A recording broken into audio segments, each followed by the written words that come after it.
Hello, good morning, students.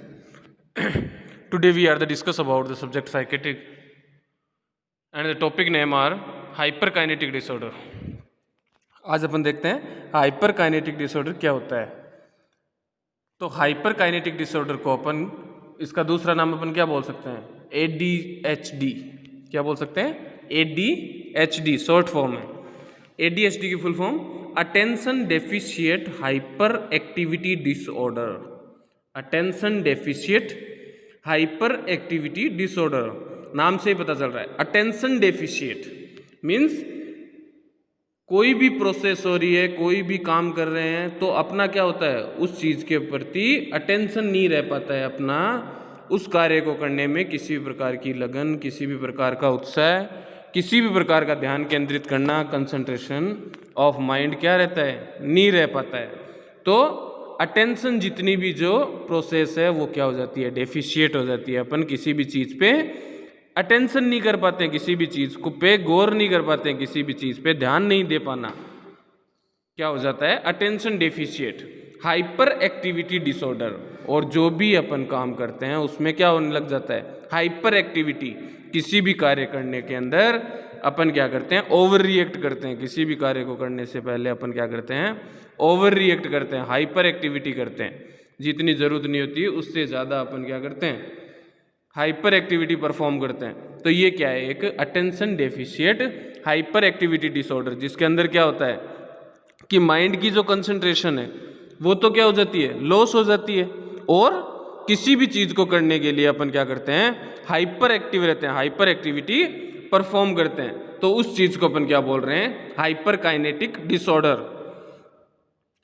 तो अब अपन बात करते हैं attention deficit hyperactivity disorder is neuro behavioural developmental disorder. और ये क्या है, एक प्रकार का न्यूरो डेवलपमेंटल, की जितनी भी जो न्यूरॉन्स, नर्व वगैरह अपने बॉडी के अंदर होती है उनका प्रॉपरली डेवलपमेंट नहीं हो पाया है।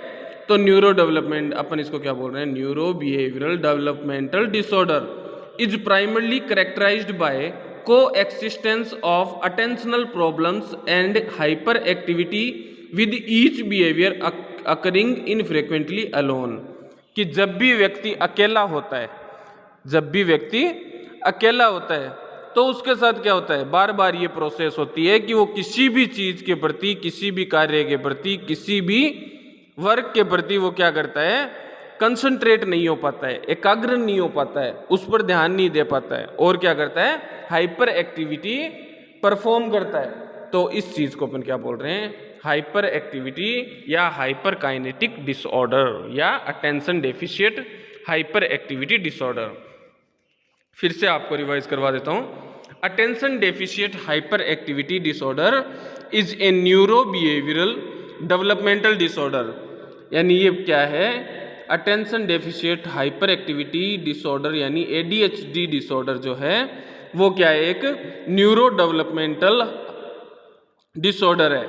Is primarily characterised by the coexistence of attentional problem, जिसके अंदर क्या आती है, सबसे पहली प्रॉब्लम क्या राइज हो रही है, अटेंशनल प्रॉब्लम। अपन किसी भी चीज़ पे कंसंट्रेट नहीं कर पाते हैं, किसी भी चीज़ को ध्यान से सुन नहीं पाते हैं, उसको समझ नहीं पाते हैं, अपन किसी भी चीज़ को एकाग्रचित होकर उस पर मनन नहीं कर पाते हैं। And hyperactivity with each behaviour, और किसी भी चीज़ के साथ अपना व्यवहार क्या हो जाता है, हाइपर एक्टिव हो जाता है, अपन बहुत ज़्यादा रिएक्ट करने लग जाते हैं। तो उसको अपन क्या बोल रहे हैं, ADHD। अब देखते हैं अपन एपिडेमियोलॉजी। अब अपन बात करते हैं हाइपर काइनेटिक जो डिसऑर्डर है उसकी एपिडेमियोलॉजी की।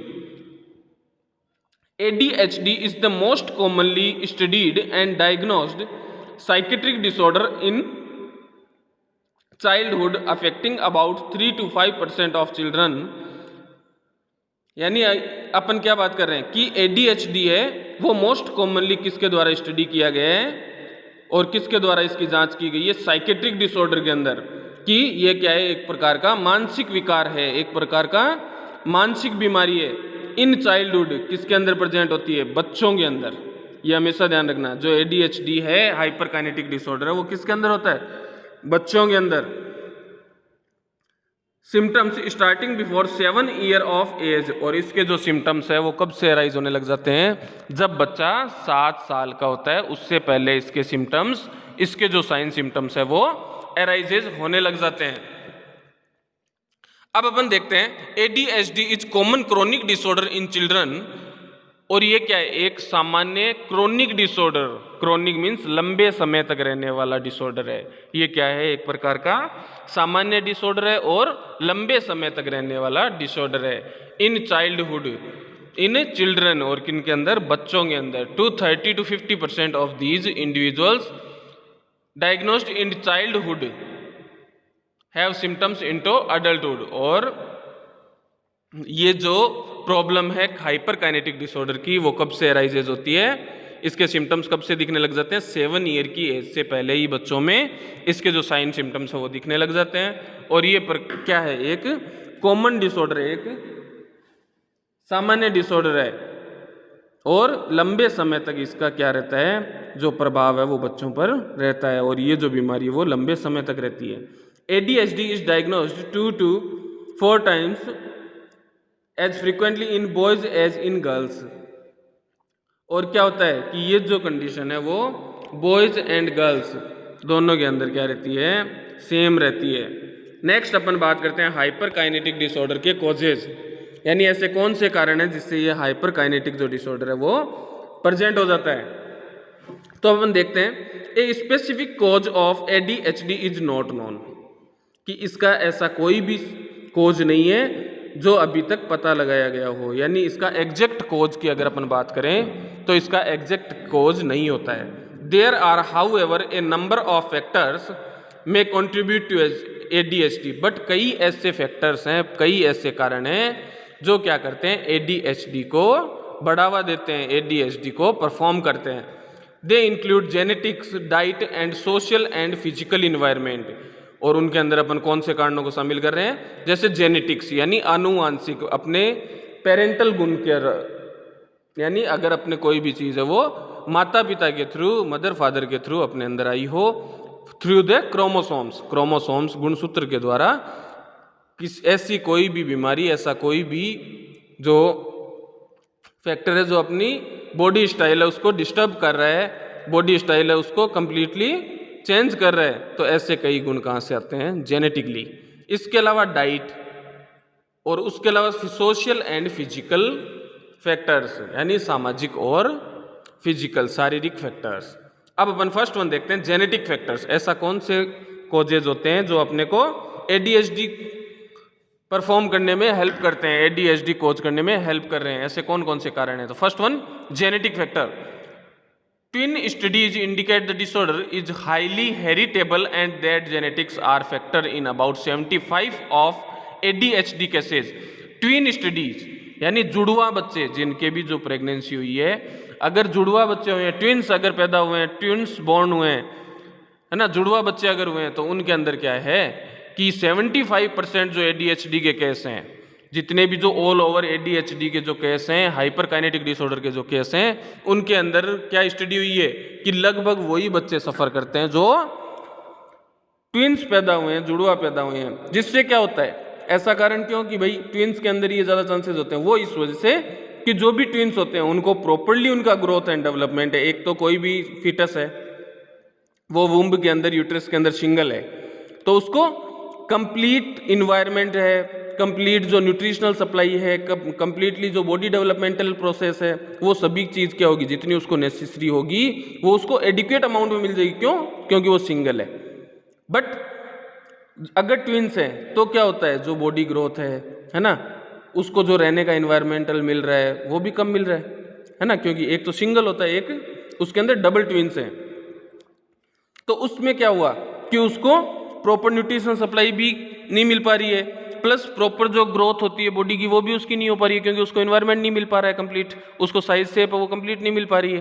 तो उस वजह से क्या होता है कि ये हाइपरकाइनेटिक के चांसेस ज़्यादा बढ़ जाते हैं। नेक्स्ट वन देखते हैं अपन, siblings of hyperactive children have higher incidence of ADHD। Next अपन देखते हैं बायोकेमिकल फैक्टर्स। बायोकेमिकल फैक्टर्स के अंदर deficiency in the level of dopamine and norepinephrine has been attributed in overactive seen in ADHD। Biochemical factor के अंदर क्या देख रहे हैं अपन कि डेफिशिएंसी यानी अगर डोपामीन और नॉर एपिनेफ्रिन जो हार्मोन है, डोपामीन का जो लेवल होता है और नॉर एपिनेफ्रिन का जो हार्मोन का जो लेवल होता है, अगर किसी के अंदर डिक्रीज है, किसी के अंदर इस चीज़ की कमी है, तो उनके अंदर भी क्या होता है, अपने को ADHD देखने को मिल जाता है। ADHD होने के ज़्यादा चांसेस बन जाते हैं। नेक्स्ट अपन देखते हैं perinatal factors. Perinatal factors, perinatal factors means ऐसे फैक्टर जो मदर के यूट्रस में जब फीटस था तब उसको ऐसे कौन कौन से कोजेस थे कि बच्चा है वो हाइपर काइनेटिक डिसऑर्डर से सफ़र कर गया।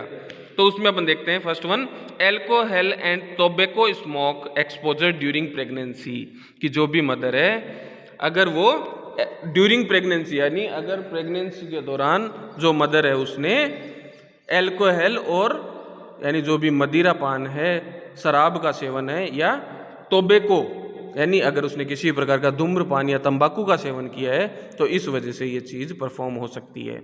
Next, hypoxia to the fetus. Second one कारण अपन देखते हैं hypoxia. Hypoxia means lack of oxygen. अगर जो बच्चा था, जो फीटस था, उसको वुम्ब के अंदर, यूट्रस के अंदर अगर उसे प्रॉपर ऑक्सीजन की सप्लाई नहीं मिल पाई है, अगर प्रॉपर ऑक्सीजन की सप्लाई नहीं मिल पाएगी तो क्या होगा, उसका जो प्रॉपर ब्रेन डेवलपमेंट है वो नहीं हो पाएगा। और ब्रेन डेवलपमेंट अगर प्रॉपरली नहीं हो पाया तो क्या होगा, हाइपरकाइनेटिक डिसऑर्डर अराइजेज होने के चांसेस ज़्यादा हो जाते हैं। तो हाइपोक्सिया को भी अपन क्या बोल रहे हैं कि ये भी एक सीवियर कोज है जिसकी वजह से हाइपरकाइनेटिक डिसऑर्डर परफॉर्म होता है। Hypoxia means lack of oxygen. Next, premature birth.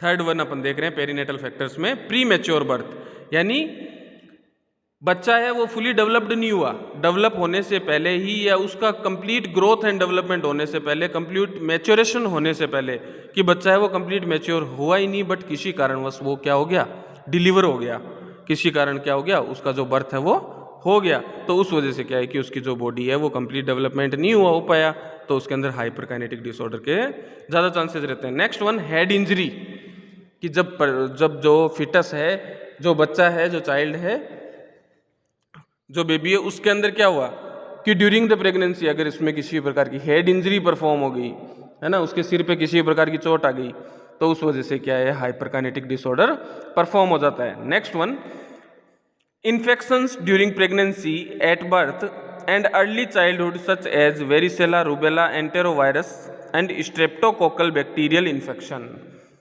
Otherwise अगर उसके अंदर कोई भी इन्फेक्शन प्रेजेंट हो गया, infection means multiplication of pathogenic microorganisms, अगर उसके अंदर किसी भी प्रकार का किसी भी वायरस या बैक्टीरिया के through, for example varicella, rubella, enterovirus and streptococcal bacteria, अगर इनमें से किसी भी प्रकार का अगर उसके अंदर वायरस या बैक्टीरिया ने ग्रोथ कर ली ड्यूरिंग प्रेगनेंसी के दौरान, तो भी क्या है, हाइपरकाइनेटिक डिसऑर्डर के अंदर ज़्यादा चांसेस बन जाते हैं। Next one, dietary factors. Perinatal factor के बाद डाइटरी फैक्टर।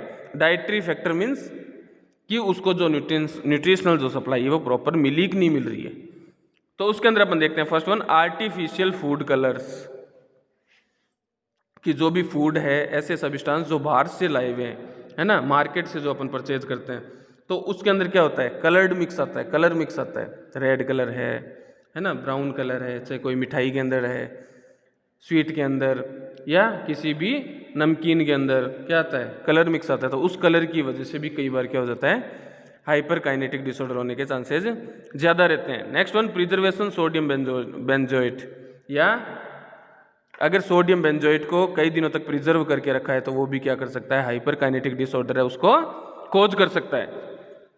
नेक्स्ट वन अपन देखते हैं social factor. Social factor means ऐसे कौन कौन से कारण हैं जो समाज के थ्रू आ रहे हैं, सामाजिक ऐसे कौन से कारण हैं जिसकी वजह से हाइपरकाइनेटिक डिसऑर्डर परफॉर्म हो रहा है। फर्स्ट वन, फैमिली डिसफंक्शन, कि अगर फैमिली के अंदर, परिवार के अंदर अगर आपसी तालमेल नहीं है, आपसी मेल मिलाव नहीं है, तो बच्चा क्या हो सकता है, डिप्रेशन की कंडीशन में जा सकता है, बच्चे का क्या है, ब्रेन का जो डेवलपमेंट है वो अवरुद्ध हो सकता है। या डिस्टर्ब हो सकता है, जिसकी वजह से हाइपरकाइनेटिक डिसऑर्डर परफॉर्म हो जाता है। Next one, inadequacies in the educational system, यानी अगर बच्चे को कंप्लीटली एजुकेशन प्रोवाइड नहीं की गई है तो वो क्या करेगा, अपनी हाइजीन मेंटेन नहीं रख पाएगा, उसे किसी प्रकार का नॉलेज नहीं हो पाएगा कि अपने को क्या खाना है, क्या पहनना है, किस हिसाब से रहना है, तो उसके अंदर हाइपरकाइनेटिक डिसऑर्डर के आने के ज़्यादा चांसेस बन जाते हैं। Next one, violence and emotional abuse, और अगर अपने घर में या घर से बाहर पड़ोस में किसी भी प्रकार का एक्सेसिव वॉयलेंस हो रहा है, वॉयलेंस मीन्स हिंसा, लड़ाई झगड़ा, एंड इमोशनल एब्यूज, और किसी भी प्रकार का भावनात्मक रूप से किसी भी पर्सन को, अगर मान लो फॉर एग्जांपल अपन किसी को टॉर्चर कर रहे हैं, किसी को बहुत ज़्यादा किसी चीज़ के लिए रोक रहे हैं, टोक रहे हैं, तो उस वजह से भी क्या है कि उसका जो ब्रेन ग्रोथ है वो डिस्टर्ब हो जाती है, और ब्रेन ग्रोथ डिस्टर्ब होने की वजह से हाइपरकाइनेटिक जो डिस्टर्बेंस है, डिसऑर्डर है, वो अराइज हो जाता है। नेक्स्ट, सेंसरी इंटीग्रेशन डिसफंक्शन, और उसके अंदर जितने भी जो सेंसरी ऑर्गन है उनका प्रॉपर्ली वर्क अगर परफॉर्म नहीं हो रहा है बॉडी के अंदर, तो भी ADHD है वो परफॉर्म हो सकता है। नेक्स्ट वन देखते हैं अपन, सिम्टम्स। ऐसे कौन कौन से सिम्टम्स होते हैं जिनको देखकर अपने को पता चल पाता है कि इस बच्चे के अंदर ADHD जो डिसऑर्डर है वो प्रेजेंट है। ADHD used to known as attention deficient disorder और ADD इन 1994। ADHD जो वर्ड है उसका यूज कब किया गया था, 1994 के अंदर। It was renamed as ADHD and broken down into 3 सब टाइप्स, और उस हिसाब से इसके जो करेक्टर्स है, सिम्टम्स है, उसको 3 टाइप में डिवाइडेड किया था। First one an initiative type, second one a hyper activity impulsive type, और third one a combined type.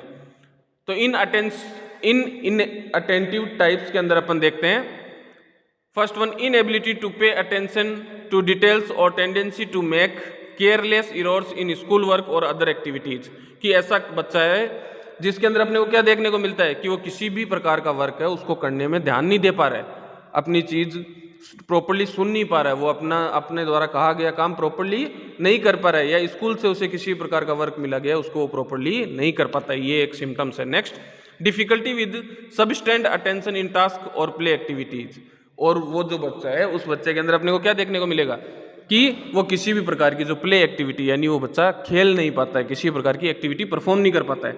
Next one, apparent listening problems, और अपन उसे क्या कह रहे हैं, उससे वो इजीली सुन नहीं पा रहा है, सुनने में उसको प्रॉब्लम आती है। Next one, difficult following instruction, अपन ने उस बच्चे को कुछ कहा, अपन ने किसी प्रकार के उसे निर्देश दिए कि आपको ये काम करना है ना, तो वो उस काम को नहीं कर पाएगा, वो अपनी चीज़ पे ध्यान नहीं दे पाएगा, अपने इंस्ट्रक्शन को फॉलो नहीं कर पाएगा। तो ये भी क्या है, एक सिम्टम्स है जिससे अपने को पता चलता है कि इसके अंदर ADHD डिसऑर्डर है। नेक्स्ट, प्रॉब्लम विद ऑर्गेनाइजेशन, और किसी भी ऑर्गेनाइजेशन के अंदर उसे प्रॉब्लम फील होती है। नेक्स्ट वन, अवॉइडेंस और dislike to task and mentally fold, और वो क्या करता है, सभी को अवॉइड करता है और किसी भी बात पे गौर नहीं कर पाता है। Next, tendency to loss thing like toys, notebooks और होमवर्क, और वो अपनी किसी भी चीज़ को संभाल के नहीं रख पाता है, जैसे उसके खिलौने हैं, टॉयज हैं, इसके अलावा उसकी नोटबुक है, होमवर्क है, वो किसी भी चीज़ पे ध्यान नहीं दे पाता है। नेक्स्ट, फॉरगेटफुलनेस इन डेली एक्टिविटीज़, और daily activities for example brush करना है ना, बात करना, इन चीज़ों को क्या करता है, वो भूल जाता है, फॉरगेट कर जाता है, डेली का डेली क्या होता है, भूल जाता है। तो ये सभी एक्टिविटी के थ्रू अपन ये देख सकते हैं कि इसके अंदर ADHD डिसऑर्डर है, अपन ADHD डिसऑर्डर की पहचान कर सकते हैं। नेक्स्ट वन देखते हैं अपन, hyper active impulsive type. Hyper active impulsive type, it includes fidgeting और स्क्रीमिंग,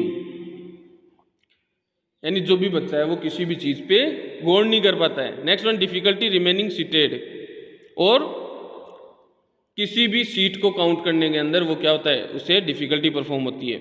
नेक्स्ट, एक्सेसिव रनिंग और क्लाइंबिंग, और वो क्या होता है, कूद नहीं पाता है, दौड़ नहीं पाता है। नेक्स्ट, डिफिकल्टी प्लेइंग, और किसी प्रकार का जो खेलने की जो क्रिया होती है, खेलने की जो प्रोसेस होती है, प्लेइंग जो प्रोसेस होती है, वो नहीं कर पाता है। नेक्स्ट, एक्सेसिव टॉकिंग, और क्या है, बहुत ज़्यादा बोलता है।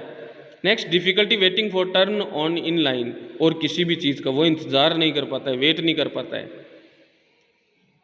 प्रॉब्लम विद इंटरप्टिंग एंड इंट्रोड्यूइंग, और वो किसी भी व्यक्ति को अपनी पहचान बताने में असमर्थ रहता है, किसी को भी ये बता नहीं सकता कि मैं कौन हूँ, कहाँ से आया हूँ, वो अपना इंट्रोडक्शन नहीं दे पाता है। Next, A combined type. Third one, a combined type. इसके अंदर it involve a combination of both two types is most common. इसके अंदर यानी ऐसे जो भी अपने ऊपर दोनों टाइप्स पढ़े हैं, एन इंटेंटिव टाइप और ए हाइपर एक्टिव इम्पल्सिव टाइप, इन दोनों का मिश्रण भी अगर अपने को देखने को मिलता है, ये दोनों ही सिम्टम्स अगर देखने को मिलता है, तो उससे अपन क्या बोलते हैं, ए कंबाइंड टाइप। और इससे अपन क्या पता लगा सकते हैं कि इस बच्चे के अंदर ADHD डिसऑर्डर परफॉर्म हो चुका है। नेक्स्ट वन देखते हैं अपन, ट्रीटमेंट। कि अपने को पता चल गया कि इसके अंदर ADHD है, हाइपर काइनेटिक डिसऑर्डर है, तो अपन उसको कैसे ट्रीट करेंगे। इसके अंदर अपन फर्स्ट वन देखते हैं, मेडिकेशन। मेडिकेशन के अंदर फर्स्ट वन, स्टिमुलेंट्स और non stimulants. Stimulants are the best non treatment, they have been used to more than 50 year in the treatment of ADHD। कि जो भी स्टिमुलेंट्स है वो एक बेस्ट ट्रीटमेंट है ADHD को ट्रीट करने के लिए, और पिछले 50 सालों से इसको यूज किया जा रहा है। Some require several doses per day each lasting about 4 hour, some last up to 12 hours, और इसकी जो डोजेज है वो प्रोवाइड की जाती है। Non stimulants were approved for treating ADHD, और ये जो नॉन स्टिमुलेंट्स जो ड्रग्स होती है वो भी ADHD को ट्रीट करने के लिए अप्रूव की गई है।